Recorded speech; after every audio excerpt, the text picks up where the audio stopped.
Okay, ladies and gentlemen, good people of the internet, I hope you can see me very well because I have a lamp right over here. I hope it's not the lighting. It's not very bad for all you folks. I'm doing a late night vid. It is December 8th, soon to be December 9th. It's almost midnight. I don't really have anything real quality to say. I don't have any real definitive topic. Well, I mean, that's not true. I do. It's just I don't have a script. I normally like to. Anyway, I'm in, I guess you can call it, it's my fortress of solitude. It's my, den. It's my place of refuge. I don't know. But anyway, Jeff Kent is the only one to make the Hall of Fame. I'm not taking anything away. Jeff Kent, great player, great second baseman. He was also on an episode of Survivor. However, Jeff Kent is the only guy to make the Baseball Hall of Fame. And I wasn't there. I wasn't in the room. However, to me, it looks as if Jeff Kent was the only one by design. I don't think that was a coincidence. So let me get this straight. There is a brand new, and I tried looking up definitive topics about the not topics, but definitive answers. Excuse me, about the new contemporary era committee and the voting process and all of that, and what happens the following years. However, it looks as currently. It looks as if Barry Bonds, Roger Clemens, and possibly Sammy Sosa. That's a big reason why I'm doing this video. It looks as if they don't get in on another go-around later on, and I don't think Sosa was even referenced in this particular grouping of players that they had selected. However, the only one who got named, the only one who got, elected into the Hall of Fame was the only former teammate of Barry Bonds. That's not I don't think that's a coincidence to me. To me, at least. And let me say this, because I know so many people have different opinions on this, and that's fine. That's all well and good. But yet, Major League Baseball, or better yet, just baseball altogether, formed in the 1870s, late 1860s or early 1870s, after the American Civil War, going in late 19th century, early into the 20th century. And then in the 1870s, 1880s, the first professional baseball organizations were founded that later ended up becoming the National League and the American League, and then forming into the Major League. I got the poster right there.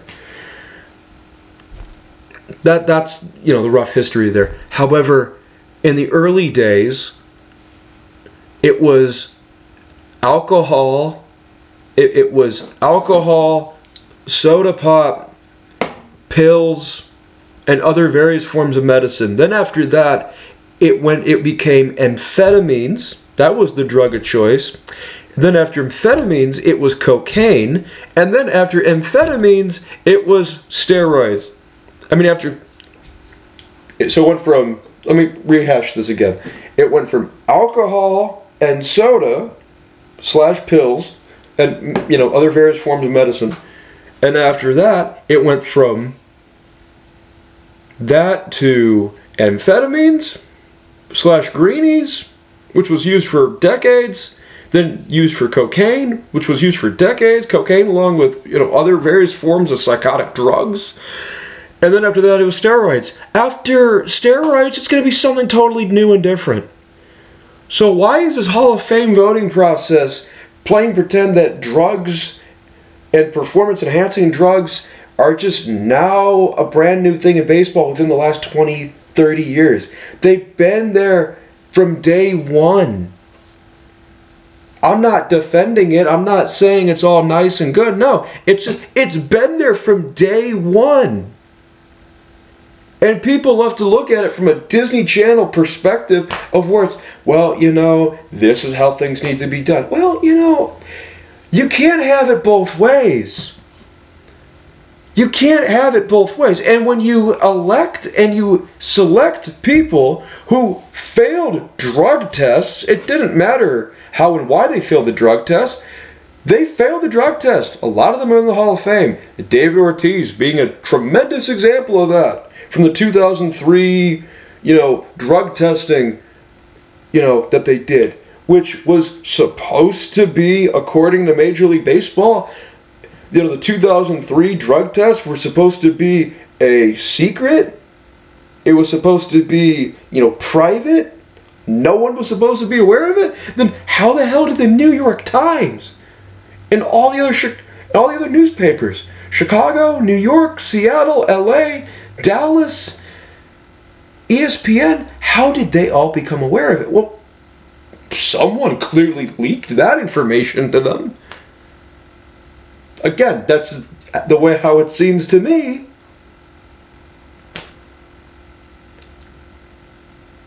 And the Hall of Fame, this is a popularity contest. That's what this is now.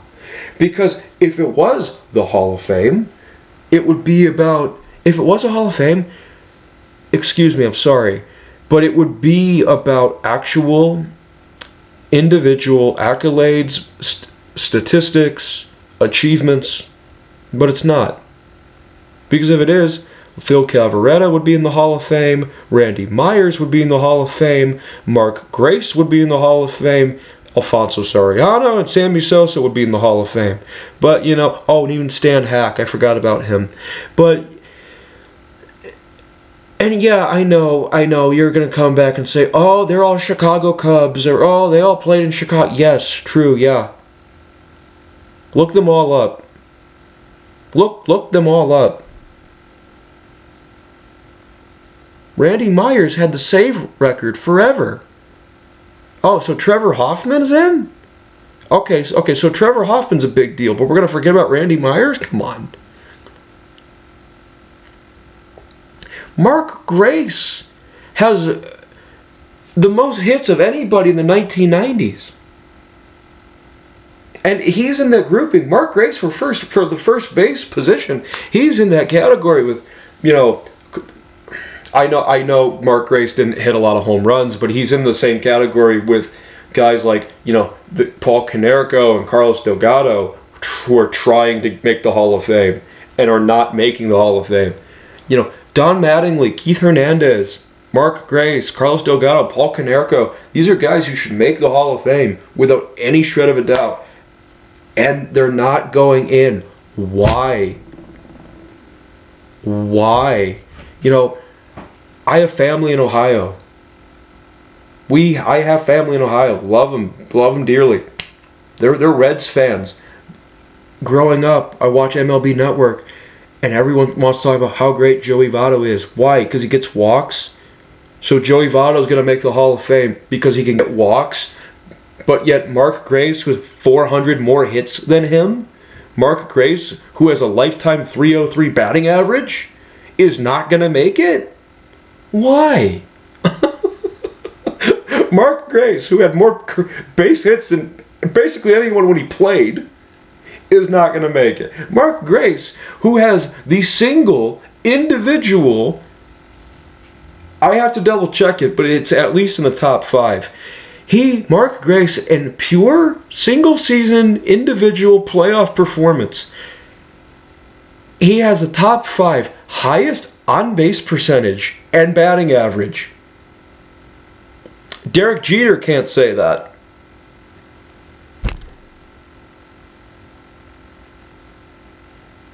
Mark Grace, now in the Hall of Fame. Sammy Sosa, 609 home runs, now in the Hall of Fame. Sammy Sosa had 8 or 9 years of 100 more RBIs, consecutive, now in the Hall of Fame. Mark Grace, I'm sorry, not Mark Grace, Sosa's an MVP. Oh, but he cheated the game. Well, I don't hear anyone talking about taking his MVP award from him. Reggie Bush won the Heisman at USC, and they took it away from him. And I think they being the NCAA, who I'm going to get into in a minute here, the NCAA just recently, recognized him again as the true Heisman Trophy winner. The reason why they took it away from him, because, I think he got paid at USC. He got paid. He got paid with money at USC. How dare, you're paying your players now. What are you talking about? What are you talking about?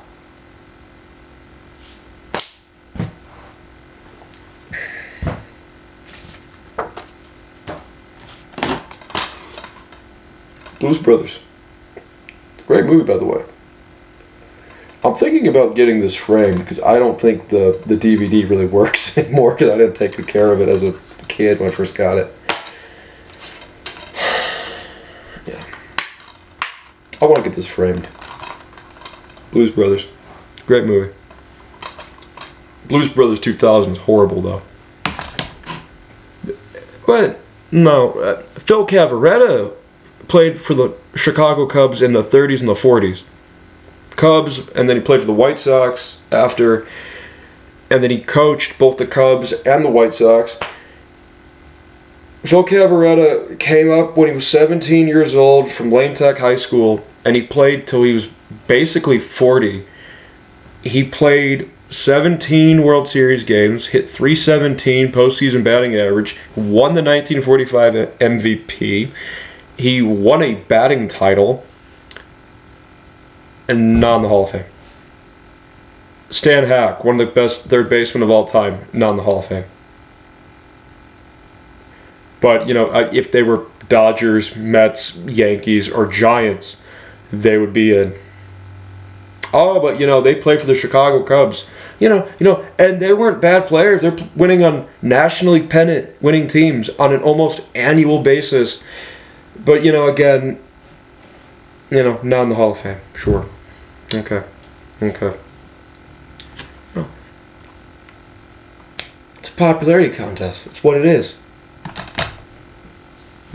And by you, and I said this in a previous video, by you failing to find people to put them in the Hall of Fame, primarily because you don't want the steroid users in a roundabout way, what you're doing is, it's like you're saying, we don't like Roger Clemens, but he's better than anyone now. We don't like Barry Bonds, but he's better of anybody now. Yeah, we don't like Sammy Sosa or Mark McGwire, but they're better of anyone now. But again, these are the same people when 10, 11 years ago, or however long it was, when Craig Biggio was making it, people were saying Craig Biggio was a compiler. Craig Biggio was a compiler. He's got 3,000 hits. What are you talking about? He's got 3,000 hits. He played catcher, second base, and center field for one team his entire career. What are you talking about?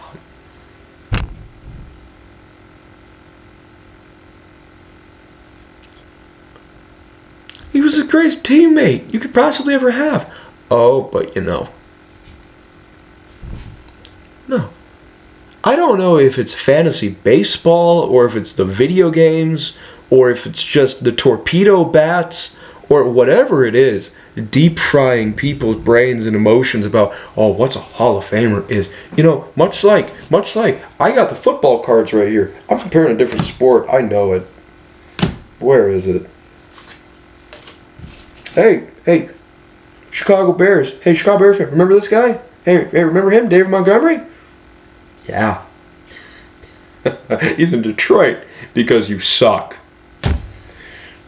Yeah, David Montgomery, you ran him out to Detroit because you couldn't build a competent, consistent winning football program. Good job. Good job. Oh, hey, remember this guy? Tariq Cohen? How many touchdowns did he have in 2018? I have the number right here. He had 3. Bear fans were getting excited over Tariq Cohen with 3 touchdowns? That's only 3 more than me. What are you talking about? It's not my point, but where is he? Oh yeah, here you go. Mitch Trubisky. Here you go. Mitch Trubisky won you football games. Won you the division. And who'd he beat? Green Bay. He beat Green Bay to win you a division title, and you threw him away for nothing. Good job. Thank you. Sincerely. Excellent job. Thank you. Can you sense my sarcasm? Can you tell how frustrated and disappointed I am? Because, again, you know, you always yell and scream, rant and rave, we never had a good quarterback. We never had a good quarterback. This man was winning you games, and you threw him away for Justin Fields, who ran you in the ground. Justin Fields inherited a playoff team. You can go in all your propaganda news channel mode styles and spin that however you see fit. When Justin Fields was drafted, the Chicago Bears were coming off their second playoff appearance in a 4-year time frame, all thanks to this guy, Mitch Trubisky. And 45 years later, here we are today, where the Bears may not even make the playoffs. Yeah, even though so far so good their season has been, they might not even make the playoffs. Job's not finished yet, but they paraded around as if it already was. Good job.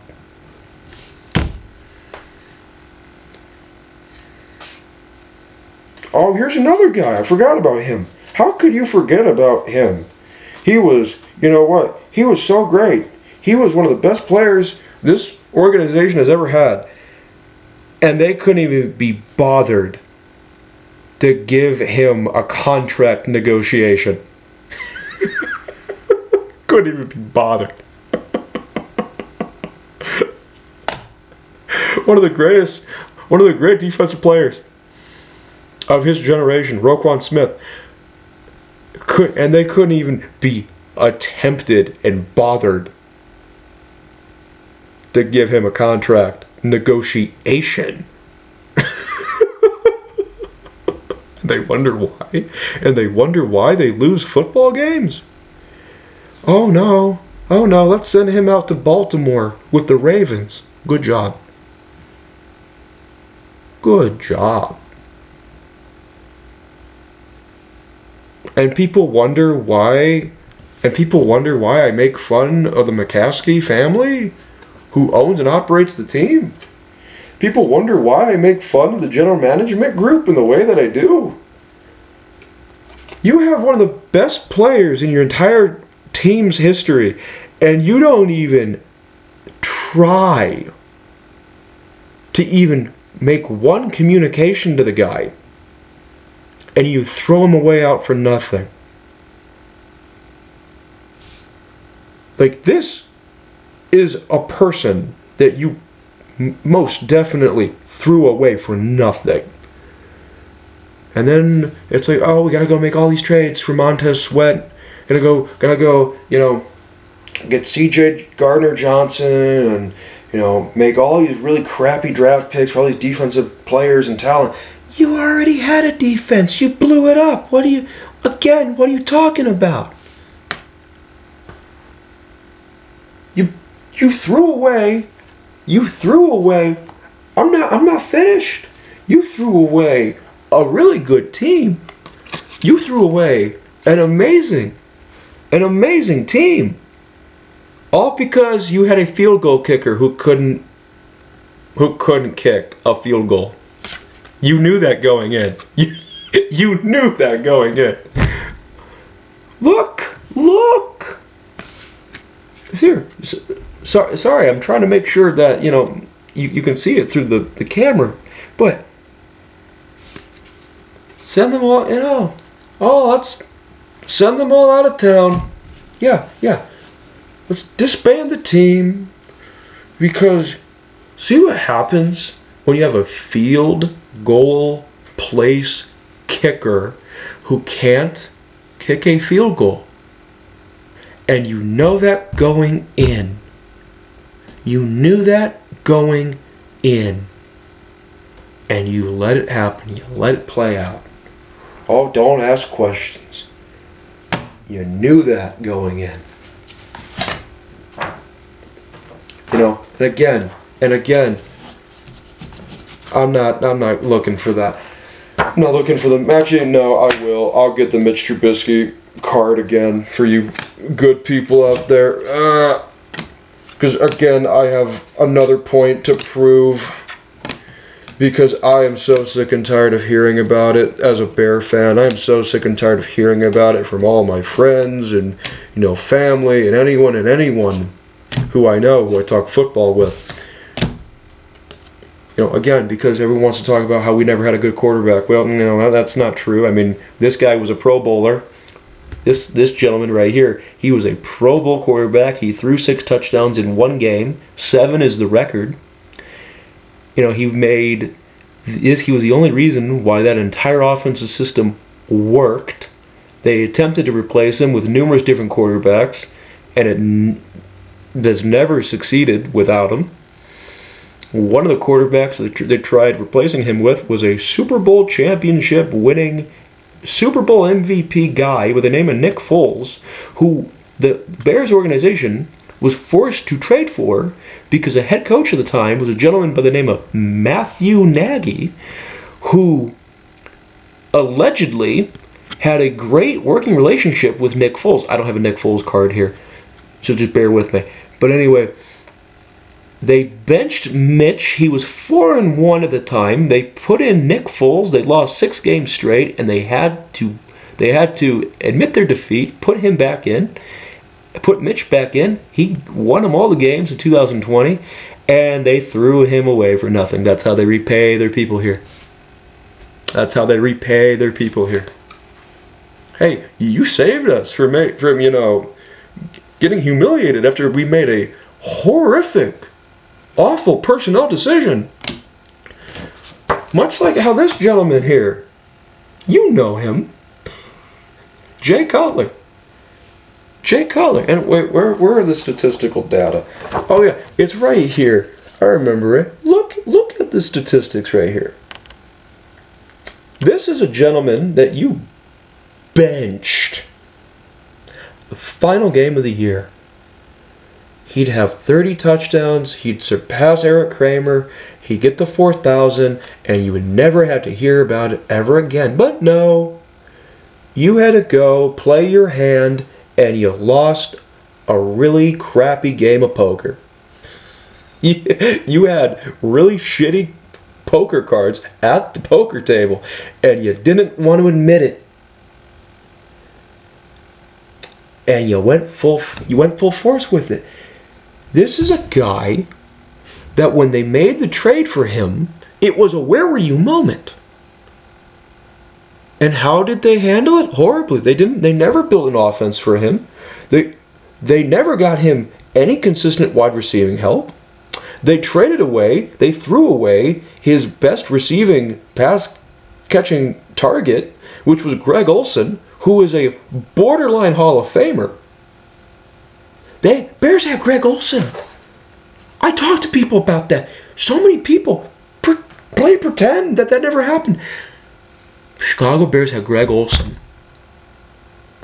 who they drafted, and they threw him away to Carolina, and he put up a borderline Hall of Fame career out there.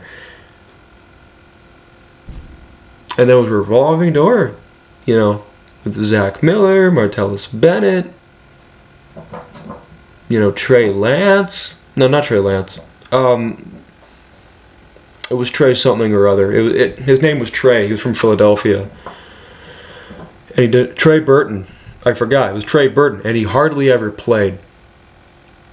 But, again, they wonder why they don't win games. You know who Jay Cutler's best pass-catching, teammate was in the entire 8 years he was here? It was Matt Forte, who's a running back. Matt Forte, who has to run behind him, run past him, and run up the middle and be an easy, wide open, target for the defense to just destroy. And again, they wonder why they don't win games. And again, don't get me wrong, I love Matt Forte. I do. I love Matt Forte. But from a organizational standpoint, a game management standpoint, a game plan, or lack thereof, once again, they wonder why they don't win games. And this guy was worth every penny they ever gave him. He's worth every penny they ever gave him. He gave them stability of the quarterback position. He kept them in games they had no business either winning or even being close in.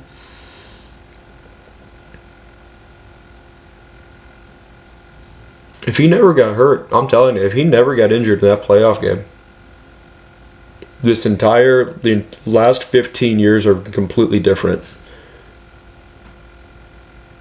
But no, Bear fans don't even want to say that one either. Kind of like how they don't want to say anything about Sammy Sosa. Sammy Sosa hit over 500 home runs in a Cub uniform. Altogether, he has 609. He's got 609 home runs. He hit 60 home runs 3 times. He's the only one to do that. Only person to do that. In the almost 200-year history of professional baseball, he is the only one to do that. Babe Ruth never did that. The Yankees have 3 guys in their entire team history: Babe Ruth, Roger Maris, and Aaron Judge, who all hit 60. The Chicago Cubs have 1 dude who hit 60 3 times.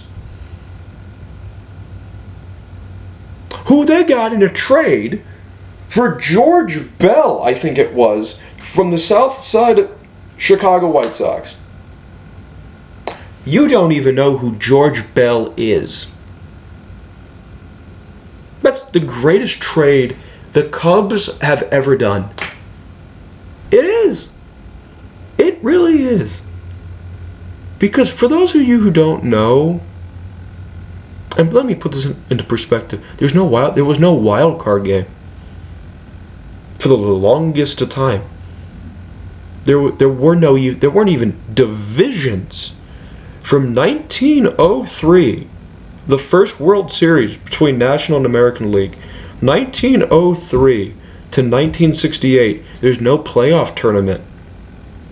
Look this up if you don't believe me. From 1903 to 1968, there was only National and American League. You finish first place over 100 games. Out of 100 to 25, then it became 154 to 162 game schedule gradually over those years between 1903 to 1968.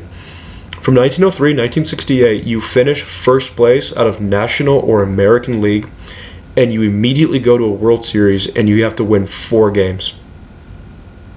From 1969 to 1993, there's 2 divisions, East and West.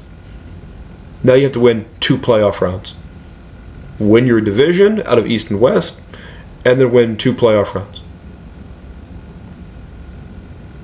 From 1906 to 1945, the Cubs have won multiple National League champions and the 2 World Series and tons of great talent.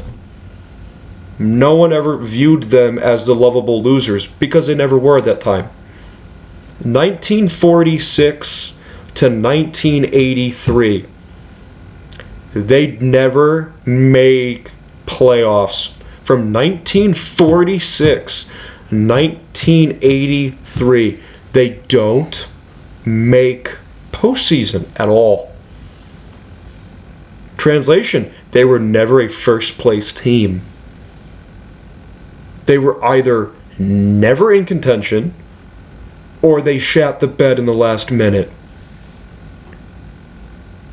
1984. That's the year. That was the season.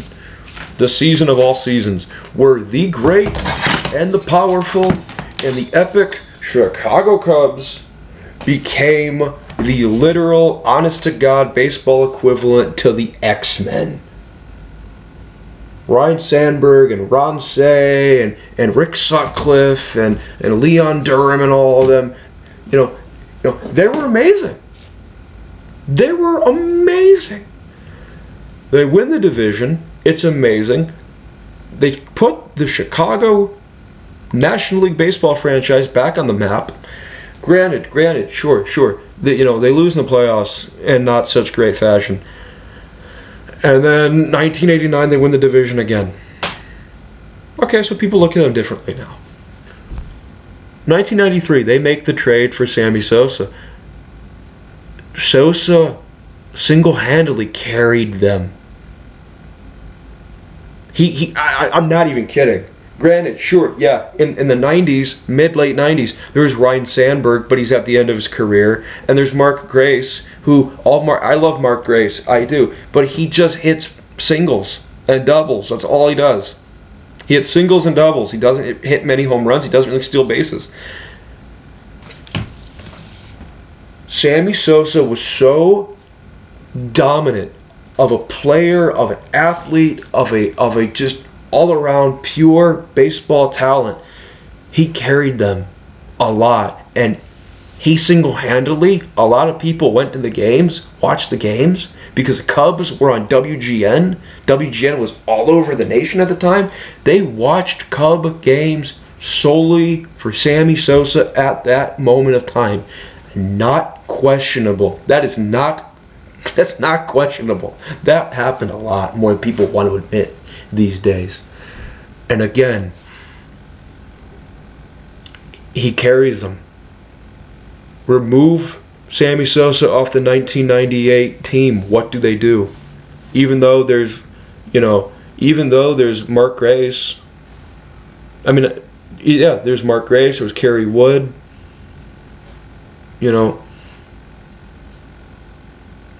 Remove Sammy Sosa off the 1998 team. They don't make wild card. They don't do anything. Remove him. Remove him off 1998 and 2003. They don't even make postseason at all. Going in the late 20th century, Ryne Sandberg was the man in the 1980s. Sammy Sosa was the man in the 1990s. And I would just wish Cub fans would truly admit that and be really happy with that. When they traded away Sammy Sosa to Baltimore, they got Mike Fontenot, who was a great player.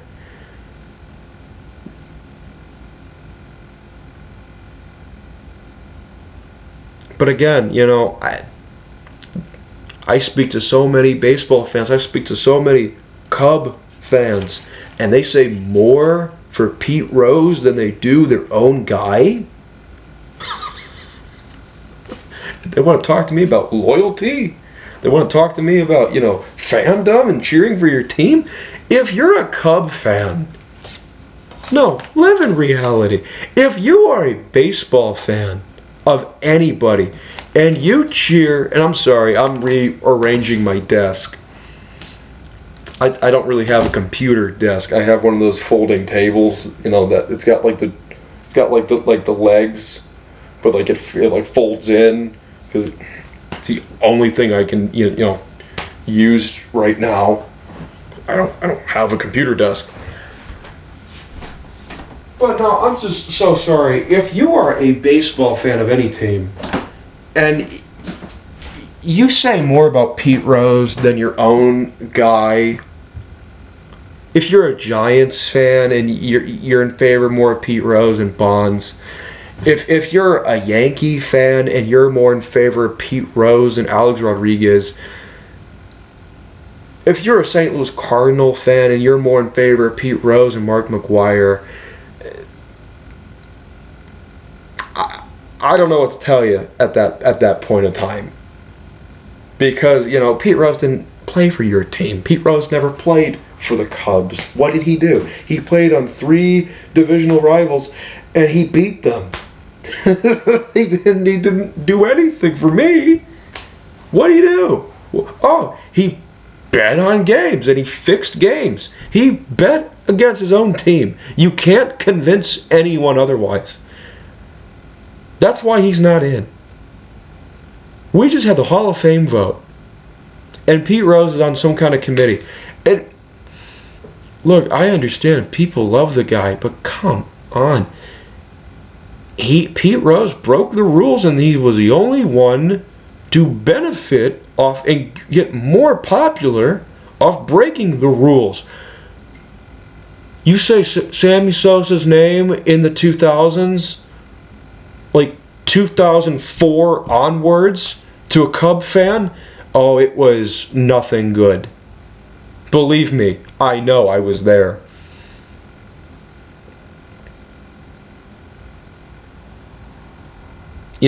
I remember Bonds playing when I was a kid and no one liked him. No one had anything good to say about the guy.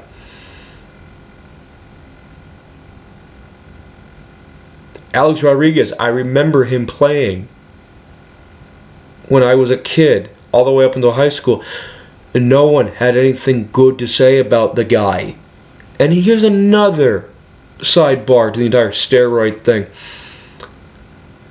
Jim Leland, who's Barry Bonds' coach, Jim Leland benefited off of having Barry Bonds, who was his best player. Jim Leland is in the Hall of Fame. Dusty Baker, when he will be able to go to the Hall of Fame, he will go. He's got over 2,000 wins. Dusty Baker's 2 best players, Sammy Sosa and Barry Bonds. Let that one marinate for you. Dusty Baker will go to the Hall of Fame, but his 2 best players won't. Tony La Russa, I almost forgot about that one. Tony La Russa, his 2 best players, Mark McGwire and Jose Canseco, the original steroid guys. La Russa is in the Hall of Fame, but his 2 best players will not. Make that one make sense. If I am sorry, but last time I checked, and I played sports all my life, well, within reason. I've been familiar with people who coached sports most of my life. I have, been around athletics within reason a serviceable amount. And I came to the conclusion, and all of my experiences watching ESPN or reading a newspaper or what have you, if there is a scandal, if there is, hooliganism, because I'm censoring myself, if there is fraud and delinquent hooliganism at any point, to the point where it breaks the rules, and don't give me this entire, oh, they didn't know. Yes, they did. How would Tony La Russa not know what's going on in his own baseball team? High school football coaches in Texas know everything what's going on about their team. How would they not know? It's like, oh, he didn't know. Really? You're gonna that argument? People have said that one numerous times. Oh, well, he wouldn't have known. In the Pete Rose documentary on HBO, it's actually really good. I'd recommend it. But anyway, Marty Brennaman flat out states the reason why Pete Rose left the Reds, one of the reasons why he left the Reds, And he, in the first place, was because they knew he was gambling on baseball from day one, and they didn't like him. They knew he was a slime from day one, and they let him go. The people of his own organization. Oh, but again, they wouldn't have known. No, but back to my original main point here. If you cheated and you broke the rules, those people were always punished. Wins were taken away. Trophies, awards, accolades, achievements, milestones, they were all taken away. They were removed. That happened to Jim Thorpe. That happened to Jim Thorpe. That happened to Michigan basketball. That happened to SMU, Southern Methodist University football. Need I go on?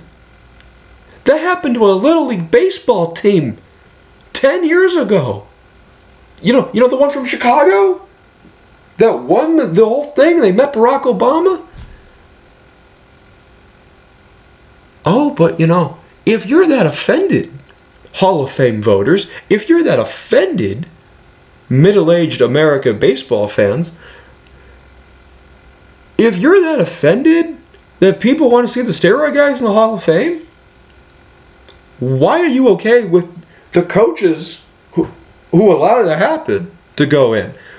What? Bud Selig was the commissioner. He oversaw that entire thing. He's in the Hall of Fame. So let me get straight. Bud Selig and the coaching staffs who allowed the people to go on steroids for 20 plus years, and we don't want that to happen, but we let it happen anyway.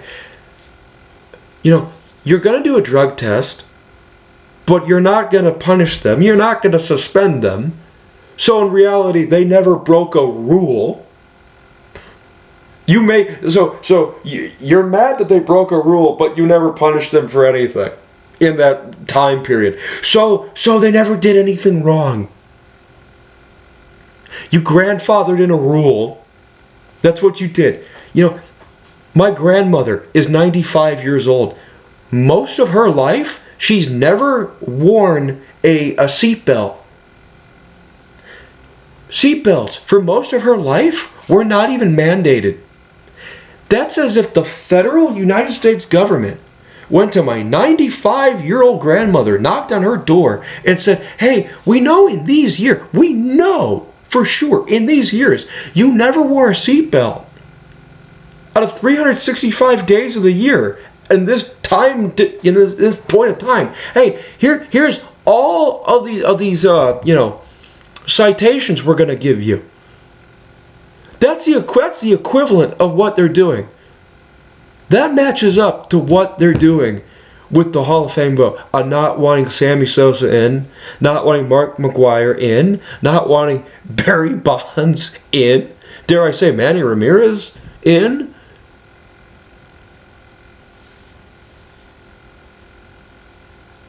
Manny Ramirez, he didn't touch steroids that we know of until he was damn near 40. Let him in.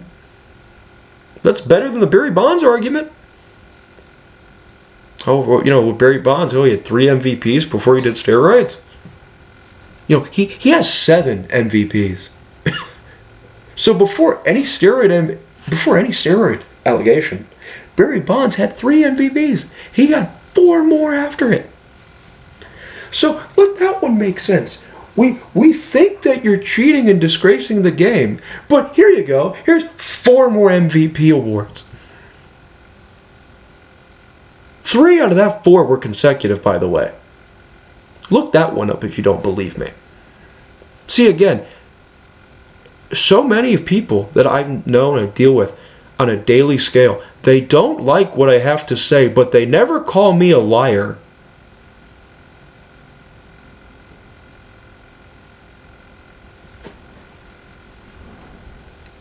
You don't like what I have to say, but you're not going to call me a liar.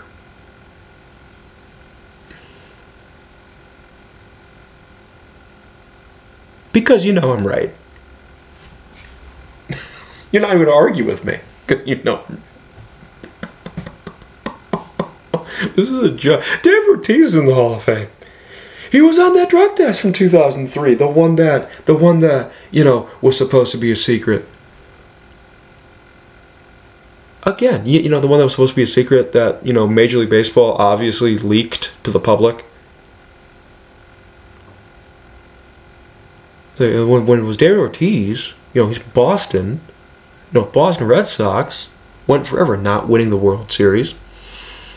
And that pisses me off. Why are they the only ones to be talked about of having a curse and doing something good? The Cubs, the White Sox, the Cleveland Indians. I used to have... Do I have Cleveland Indians cap here? No, I don't. I got a bunch of baseball hats up there. No, the Cleveland Indians had a curse forever. I mean, come on. Boston's not the only one to have, come on. There's other stories out there. No, the Hall of Fame's a joke. It's a popularity contest. It's in the same level of when the Rock and Roll Hall of Fame didn't want Kiss in. They didn't want Kiss. Gene Simmons, Paul Stanley, Peter Criss, Ace Frehley, rest in peace. But you know what? I believe they had 26 golden albums, which was the most of any American rock and roll band. Not a singer, not an individual performer, but that's the most of any American rock and roll band. And they say, oh, well, if Kiss and Gene Simmons and Paul Stanley and Peter Criss and Ace Frehley, if they never had this ridiculous stage show that they did, if they didn't wear the makeup and the face paint and the outfits and whatever, it's no one will care about them. When you listen to music, you're not watching a concert live. You're listening to music, audio, not visuals, audio. There's no smoke bombs in that music. There's no laser light shows in that music. It's music. It's audio. They got pissed.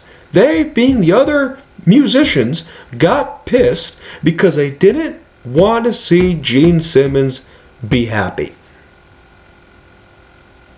They got pissed. Gene Simmons sold more tickets than them. More money, more albums, more records, more t-shirts, more merchandise.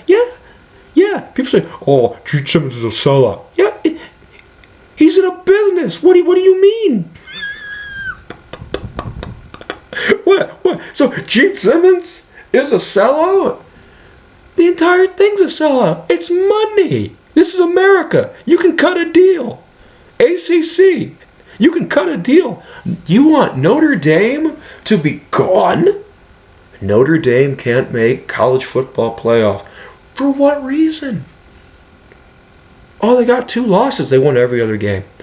Lost Vegas, Nevada for gambling. Gambling odds. They know more than me.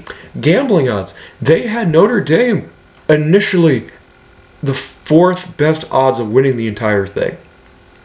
How are you going to leave out the team with the 4th best odds in the eyes of Las Vegas, Nevada? Of keeping them out of the tournament. In what way? Wasn't Notre Dame in the national football title game last year and no one said a word? It's like, they lost to Northern. Yes, they did. They won every other game up until that point. It's like, and say, this is why Notre Dame doesn't belong in. This is why Alabama doesn't belong. Well, you know what? Alabama didn't even win their conference title game. They scored 7 points. Name me an Alabama football quarterback who was actually worth something in the NFL. Don't give me Tua Tagovailoa, because I think he transferred into it, so he doesn't count. I need a guy, and this is going to be a lot harder in the future because of the transfer portal and the NIL and the whole NIL name, image, likeness stuff. I want a guy for Alabama. Name me somebody who played 4 full seasons or more.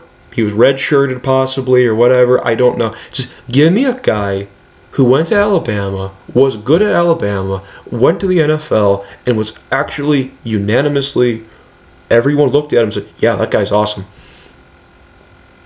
There isn't one. There isn't. What, Richard Todd? He sucked. Come on, be real. What, Joe Namath? Joe Namath had 50 more interceptions than touchdown passes. 50 more interceptions than touchdown passes.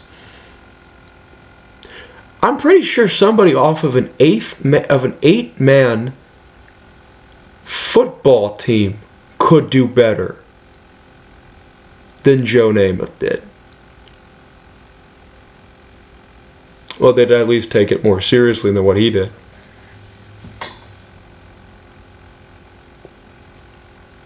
Oh, you didn't see him play. I don't need to. I have stats. What are you talking about? That's like if I tell my nephew, Jameis Winston belongs in the Hall of Fame because he's funny and he threw 5,000 yards. Oh, he threw 5,000 yards and he's funny. Did I just compare Jameis Winston to Joe Montana? I mean, not Montana. Joe Namath. Joe Namath to Jameis Winston? Yeah, I did. Because they're the same person. Let's be real. They're the same person.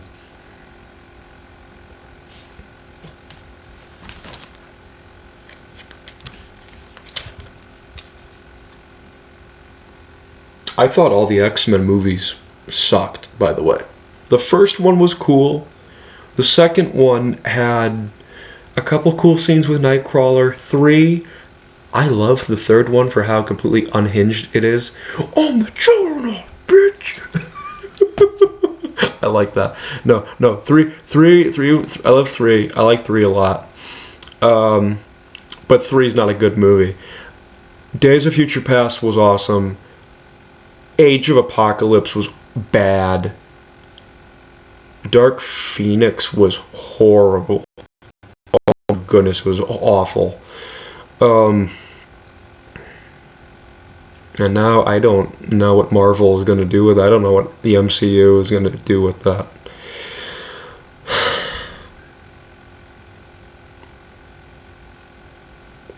No.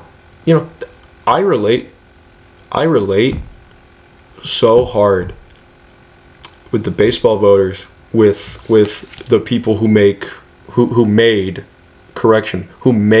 the X-Men movies, in the sense of where it's, the X-Men films, when they were first formed, when they were first made, it was, we want to make a superhero action film, but we also really don't want to, so we don't know what to do.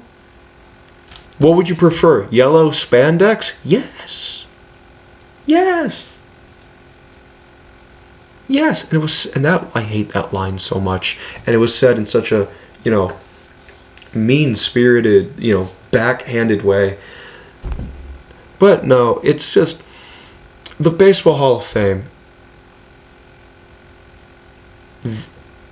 They want to have their cake and eat it too.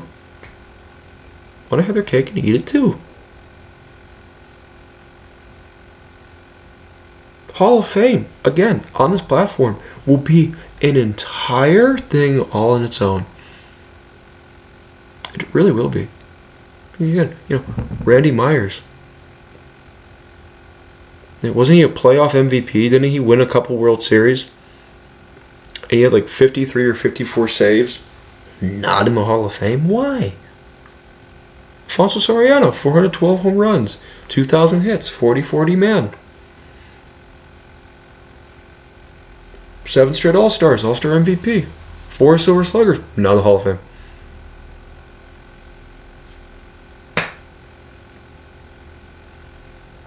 By the way, 40-40 and 30-30, I looked this up today.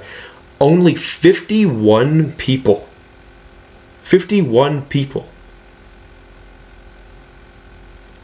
have, in the history of professional baseball, only 51 people have had 30-30 seasons.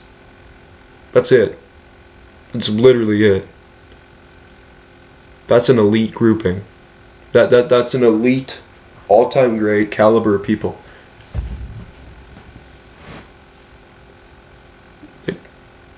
And the people who are in charge of the Hall of Fame, the people who vote for the Hall of Fame, they're not aware of this. They're not aware of that. Say, oh, well, you can't have everyone in the Hall of Fame. Well, you already do anyway. Let's be real. You already do anyway. And they're just so idiotic about it. They're just so mean-spirited and incompetent about it. You know what? You gotta get your thinking cap. Ooh, let me move this out. I look ridiculous in that. You gotta get your thinking cap on. Gotta get your hard hat on. And it's just, I don't know. It's a joke. It is a joke. And by the way, Jerry Reinsdorf, owner of the Chicago White Sox, you want a new stadium too, like the Bears. Well, I haven't heard that in a while, but ladies and gentlemen, come on, people. It's not a difficult thing. It's not a difficult thing. It's like, oh, you know. Why do you care about the Baseball Hall of Fame? I know some of you might be thinking about that. I care about Baseball Hall of Fame because I like baseball. I like sports. I like doing things a certain way. I like legitimacy. Baseball is America's pastime. It's meant to be fun. It's a game. It's a game. Not everyone can play it at the highest level. Only roughly 20,000, 23,000 people. And from the 1870s onward have played professional baseball. I don't know the specific number, but it's not many people. That's the same size of a small United States town.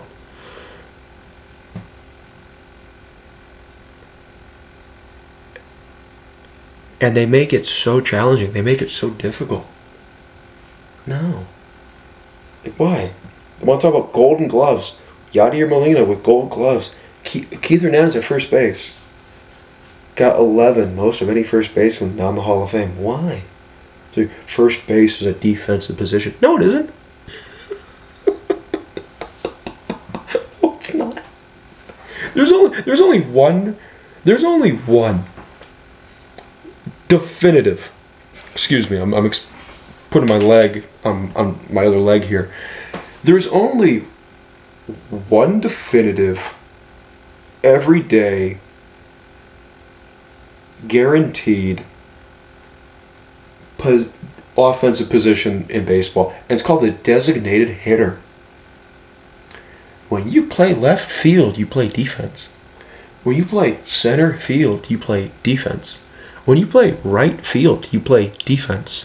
When you play first, second, shortstop, third base, and catcher, you play defense. You're trying to prevent the other team of scoring. That's called defense. You're defending yourself.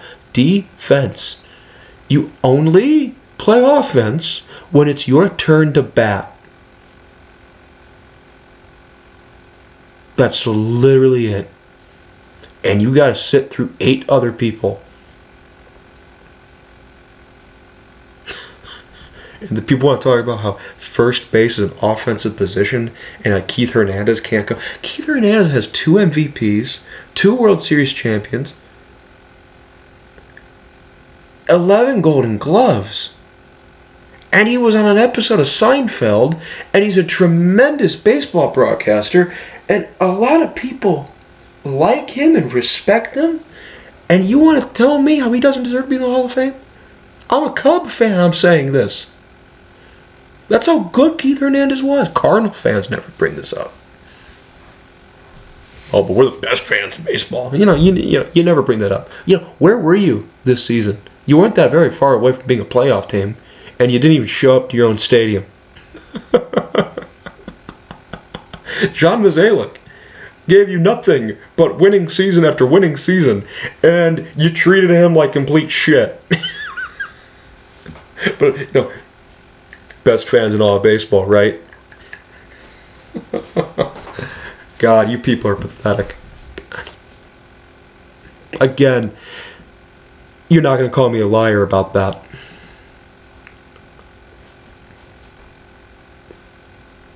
And you know what? Hey, do you hear that? That's the wind. That's that. There's that arrogant wind coming in from St. Louis. It's going up north, going to Canada. Kyle Tucker might go up there. Kyle Tucker might play for the Toronto Blue Jays. It's whatever. Free agency's not what it once was. It really isn't. We can know with everyone getting the $300, $400, $500 million contract for multiple seasons. It's not what it once was.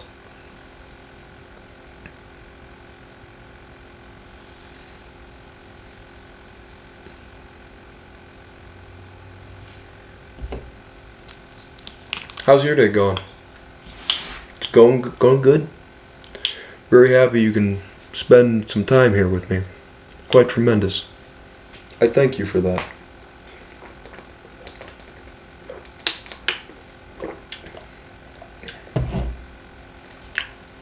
Hey, Kyle Tucker, right?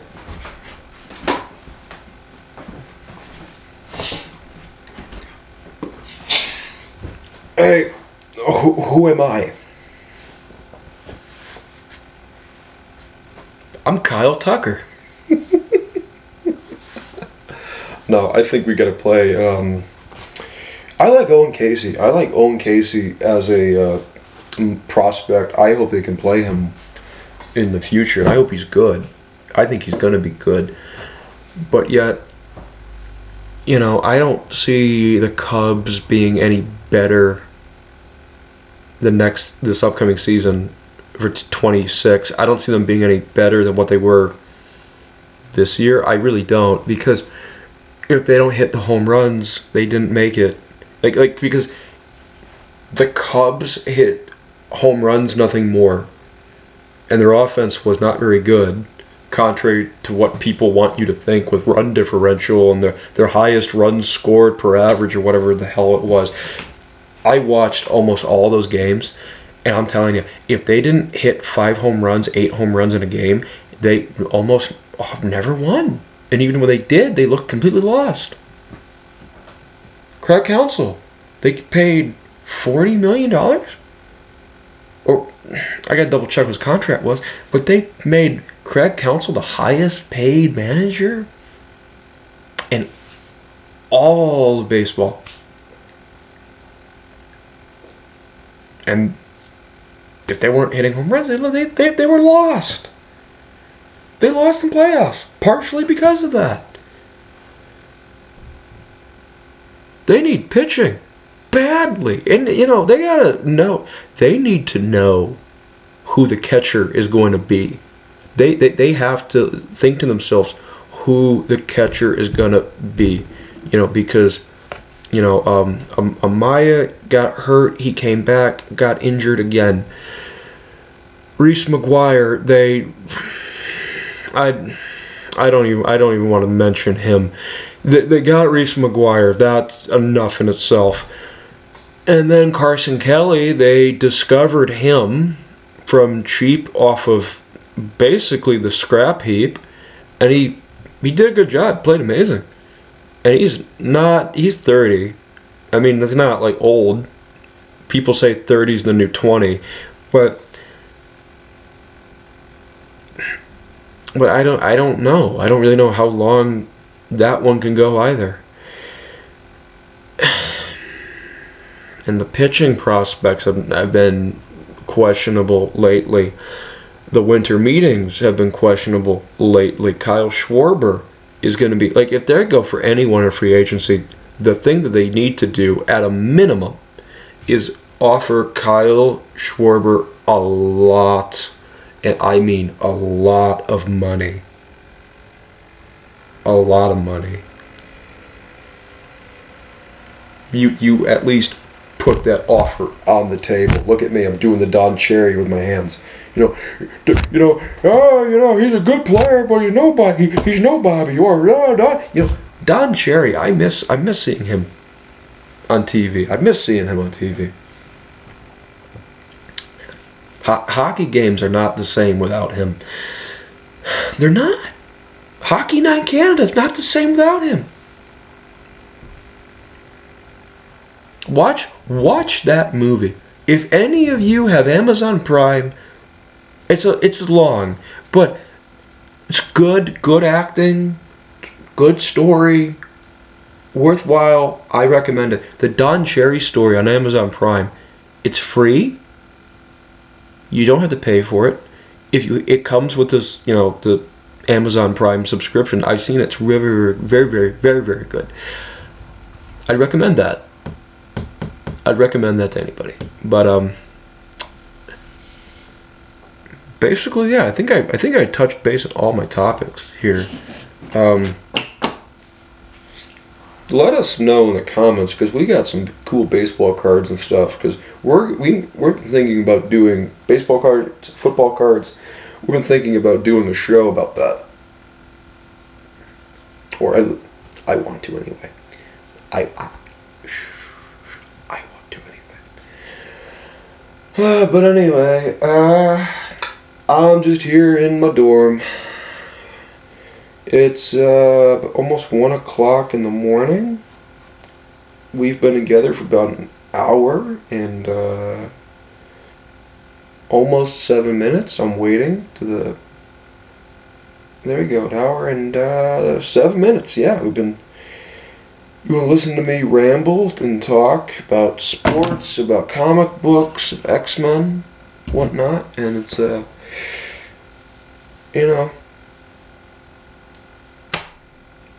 hey, Chicago sports, and it's check out for the future. There's gonna be some guest appearances coming up quite soon, so check out for the future. Thank you, and sincerely signing out. Bye bye.